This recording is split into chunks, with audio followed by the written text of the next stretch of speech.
Dear ladies and gentlemen, welcome back to the analysis of YOLENO TV. I'm glad you're well from wherever you're watching this channel. MUTAHI NGUNYI has caught my attention once more. I think you've realized that I always like to use example of MUTAHI NGUNYI, him being a political analyst. But there is a tweet that MUTAHI NGUNYI has shared with his netizens that I find quite strange. I try to understand, the logic behind these tweets, but I could not believe that what I was reading or deciphering from this tweet is exactly what I think is the case here. I want to share this tweet with you so that you can also tell me below the comment section whether what I believe MUTAHI NGUNYI is trying to front is exactly the picture. So this is how the tweet goes. Every government gets broke.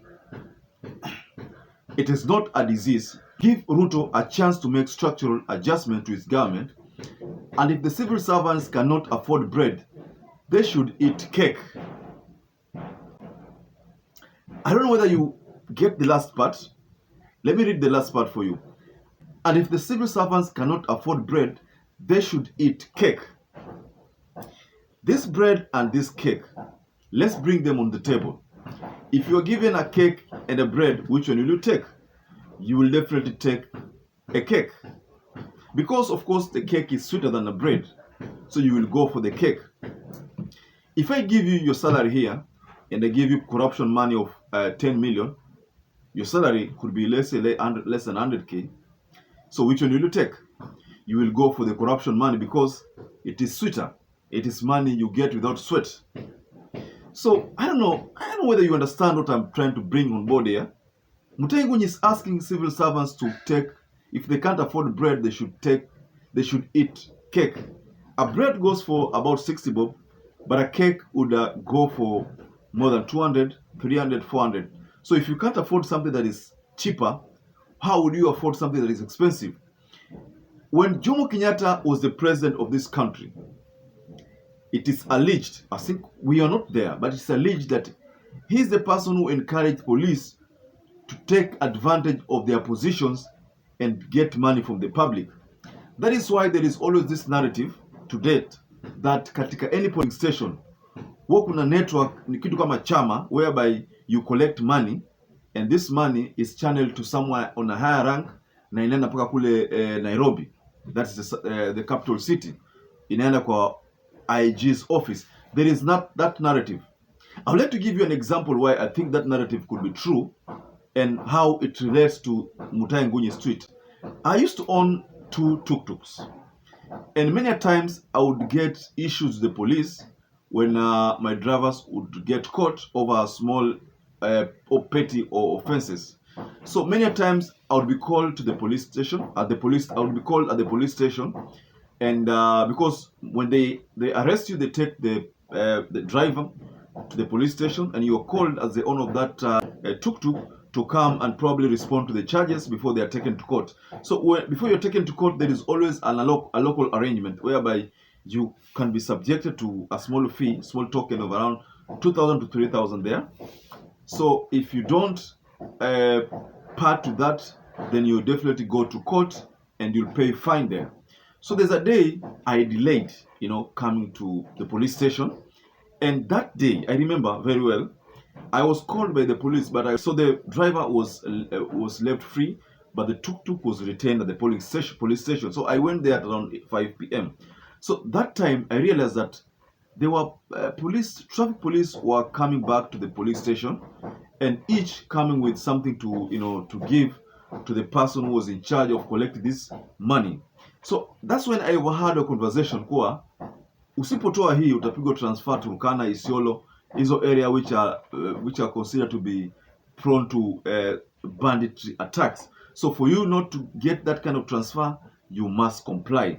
You're not forced to take bribe on the ground, but you will take bribe because you first of all want to take advantage of the bribe. Second, you like to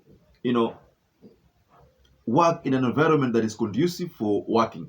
You would want to be taken to maybe Baringo, Turkana, where that place is prone to bandit attack, where you cannot get tokens, the small tokens from the drivers. So you comply. So I see MUTAHI NGUNYI's tweet as being quite absurd here, and it's misleading the people, because of course you cannot tell the public that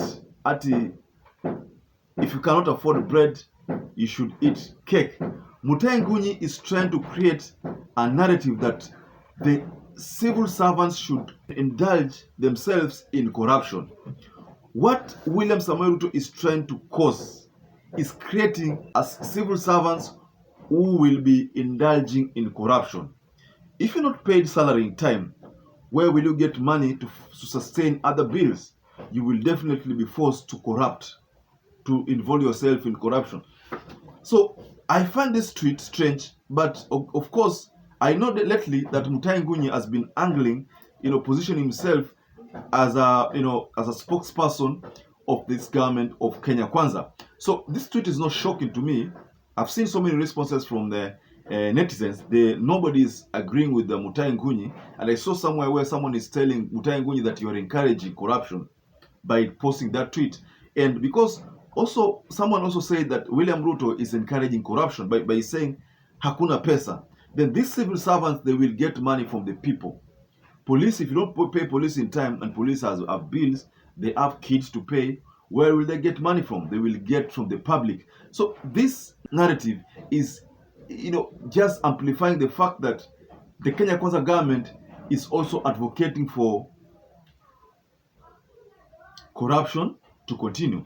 There is no way you can say that na wanyima salary lakini mfanye kazi na bidii, but then how will you meet your bills? Your bills, you can only meet them by getting corrupt. So ladies and gentlemen, kindly share out a text whether you believe, you agree with me on this issue. Just share what you think about that below the comment section. And once again, I'd like to urge you to stay safe and stay blessed until we catch up again in our next analysis.